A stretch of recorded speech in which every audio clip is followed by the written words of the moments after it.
My brother's girlfriend gave my schizophrenic ex-boyfriend private details about my pregnancy, and now my family's mad that I'm cutting her off after he crashed my baby shower claiming the baby is his. This story needs a lot of background to fully grasp how severe everything is, so buckle in. My ex-boyfriend Jake, 27 male, and I, 27 female, broke up a few years ago. We had been together for over 5 years and were thinking about marriage and buying a house together. In the last year of our relationship, everything fell apart. Long story short, he had a sudden psychotic episode and was placed in a mental health ward, mental health facility attached to a hospital, for his safety. Following this, his entire personality changed and he developed delusions, hallucinations and paranoia which never went away. A large part of his paranoia revolved around me controlling people around him and thinking I was trying to make him look crazy. He also constantly accused me of cheating on him and told me many times that he hated me. He was let out of the hospital after some time and I took responsibility for him. This change in him was heartbreaking. He was eventually diagnosed with schizophrenia. I did everything I could to be there for him. I went to all of his mental health appointments and stayed up at night to make sure he didn't leave the house alone. He was prone to wandering out at night when experiencing psychosis. Things became too much for me to handle. He became angry and his paranoia about me made it impossible to help him. He didn't trust me to be close to him, but at the same time he didn't want me to leave his sight as he was convinced I was cheating. When he seemed to be doing a little better mentally, I broke up with him. I waited until I felt he would be okay on his own and helped organize for him to move back in with his parents. I was filled with guilt for that decision, but it was the right choice for me. I was struggling. For months I received no love and was used as an emotional punching bag. I did my best. He wasn't the same person anymore and his resentment for me was intense. Obviously this isn't the full breakdown of his mental health issues, as a lot of the things he went through are very personal. I never blamed him for what happened, but I needed to be happy and did what I needed to do. It was a messy breakup, but it went better than expected. We kept talking for a little while as friends. I think the entire time we kept contact he assumed we would get back together at some point. I continued helping him when I could. When I started a new relationship with my current partner Sam, 30 male, Jake had a really bad psychotic episode and threatened both of us. He accused me of cheating on him with Sam before we broke up, which makes no sense as I met Sam a while after we had broken up, and sent both of us intense messages. I managed to contact Jake's family, who got him the help he needed. Following this, I cut all contact with Jake. It was obvious that we couldn't maintain a friendship anymore. The only slight connection I have to Jake is my brother's girlfriend Jess, 29 female. Her and Jake have been friends for years and have maintained their friendship. She knows the entire background to our relationship and never chose sides. I would say I am close with her. We have always been friendly. It always made me happy to know that Jake still had a good friend to confide in. Shift forward to March 2022. I got pregnant with Sam's baby in January and was 3 months pregnant. I had just told my family and close friends about the pregnancy. I told everyone to keep it quiet as I didn't feel ready to publicly announce it. I was incredibly emotional, nauseous, and in no state to deal with any potential fallout at that point. Less than 24 hours passed after telling my side of the family and I received a phone call from Jake. He had found out I was pregnant and left a voicemail saying he would be filing for custody of the baby. Obviously he was in a psychotic episode, so I ignored his calls and let his family know that he had reached out to me. By this point it had been over a year since we had even spoken. He has no idea where I live or work, so I'm not worried about him showing up physically to confront me. I knew the only way he could have found out would have been through Jess. I called and confronted her about it and she admitted to it. She was extremely apologetic and said she didn't think it would matter. She thought he would be fine with the news and said he deserved to know. I was upset by this, but I hadn't explicitly told her not to tell Jake, so it could have just been a mistake. Even though I told her to tell no one, I bit my tongue to keep the peace.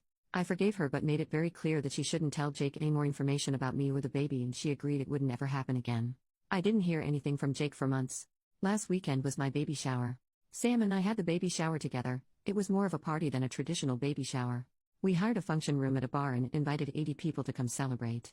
We were all having a great time until I saw Jake standing at the bar, looking around. I managed to slip away without him seeing me and grabbed security to get him escorted out. The area had been roped off for us as a private function, so I simply told them he hadn't been invited. I watched as security approached him and asked him to leave. He was furious and started yelling, demanding to talk to me before he would leave. Sam and several friends went over to him to try and talk him down, but it only escalated. He screamed at Sam, claimed that he was the baby's real dad and that we had never really broken up.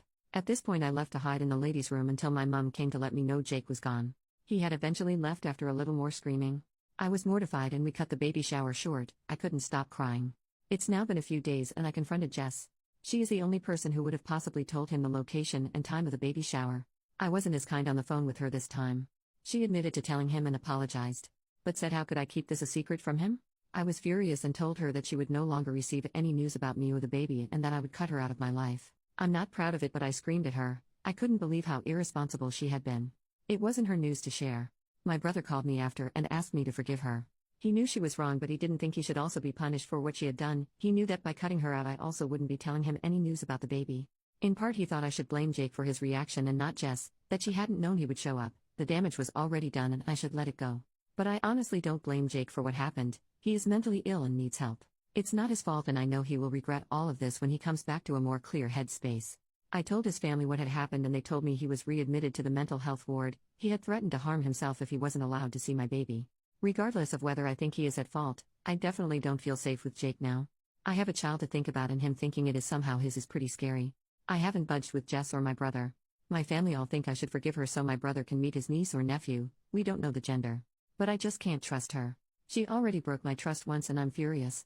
I could have been hurt if Jake had confronted me at the shower. So many things could have gone wrong. I don't know what to do. I'm heartbroken that my brother may not get to meet this baby for a while. But I'm scared that she could tell Jake information about the baby that could put us in danger. My parents and other family members have all agreed not to tell Jess or my brother any information about the baby upon threat of also being cut out. I just don't know how long I can feasibly cut them out before I crack. Sam is obviously on my side with all of this. If it wasn't for him, I would be in a much worse state. Any advice would be appreciated. I'm finding it hard to stick to my guns on this and worry that news will leak to Jess from other family members. My parents were particularly hesitant to promise not to tell my brother when the baby is born. Update: after I made that post, I was overwhelmed by the response from everyone.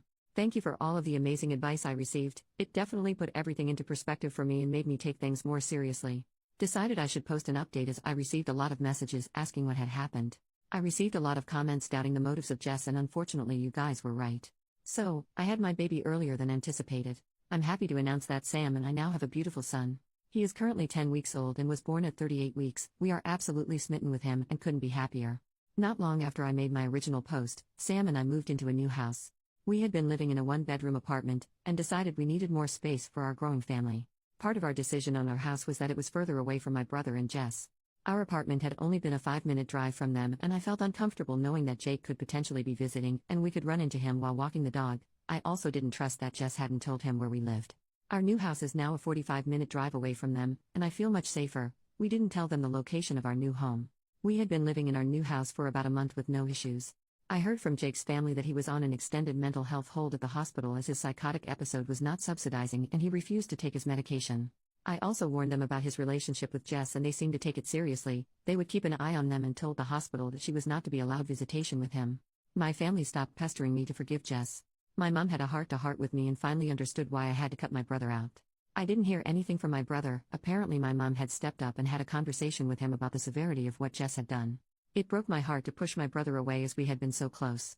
But after reading all of your comments, I knew that I had to be responsible and keep my baby safe. Unfortunately, things didn't stay so calm. After a few months, I received a call from Jake. He had finally been released from the hospital and was embarrassed about his behavior at the baby shower. He told me he knew that the baby wasn't his. He cried and asked to speak with Sam. He wanted to personally apologize to him. Sam didn't want to talk to him. I told him I forgave him. I knew it wasn't his fault and that we should move on. I was also very firm with him and told him that under no circumstances would I let him be around me or my baby. If he tried to contact us, I wouldn't hesitate to call the police. He accepted that and our conversation ended. About 2 weeks later, Jake showed up at Sam's workplace, demanding to speak with him. They had a short conversation where Jake broke down in tears and begged to be forgiven. From what Sam told me, he didn't seem to be stable. In his apology, he said, "I'm so sorry for confronting you in public like that. I should have spoken to you privately. Clearly you didn't know the baby isn't yours and you were humiliated in front of your friends." Paraphrasing here. Sam didn't want to provoke him, so he said he accepted his apology and asked him to leave. Sam then called me to let me know what had happened. I was shattered. Obviously Jess had told him where Sam worked. I called Jake's family to let them know what had happened. They told me the next day he hadn't come home and were extremely worried. He wasn't meant to be driving as his license had been suspended. He had been caught speeding several times, but he had taken his mom's car without her permission. A few days later he was found by police in a building that was under construction, completely out of it and confused. He had driven 20 hours away from our town. He was taken to the local hospital and placed in their mental health ward. His family flew up to retrieve him. To this day I still haven't heard any updates on Jake. I assume he is still in a mental health facility. His family always updates me when he is released. After all of that, my brother called me and asked if he could meet up with me for lunch one day. He sounded upset on the phone, so I agreed. We met at a McDonald's. Then he told me all the crazy stuff that had happened with Jess. Apparently when Jake got out of the hospital, following the baby shower incident, he had shown up at their house to see Jess. My brother was really worried because he could tell that Jake was in a manic episode. He kept an eye on Jake while he visited and noticed that he was being extremely touchy-feely with Jess, who started to seem flirty with him as well. It made him really uncomfortable, so he made an excuse about him and Jess needing to go to a friend's house. When Jake left, him and Jess had a massive fight. He confronted Jess about the flirty behavior and she was extremely defensive. She flat out denied that she had been flirting or that Jake had been touching her at all. My brother decided to drop it. Not long after, we later realized this happened on the same day that he had gone to Sam's workplace. Jake showed up at their house again, but this time Jess was at work. My brother works from home. Jake told him that he was in love with Jess, confessed that they had been sleeping together, and showed him a bunch of text messages between the two of them to prove that he wasn't making this up. My brother asked him to leave.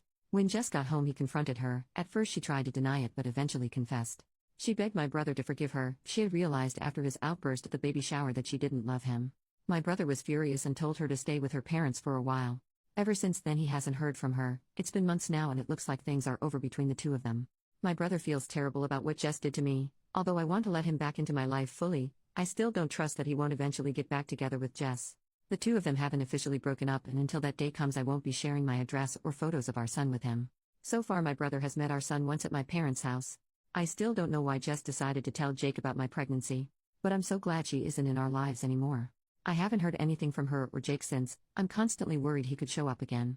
I've developed some strange OCD behaviors after it all, needing to check that all our doors are locked 5 times and touching all of the windows in our house before I can go to sleep. Other than that, things have been peaceful so far, and Sam and I have been able to enjoy our new life as parents. New update. Figured I may as well give an update as I received a lot of messages. So this is for anyone that may pass through and see this. Unfortunately, I don't have great news to share in this update. One good thing, my brother did officially break up with Jess.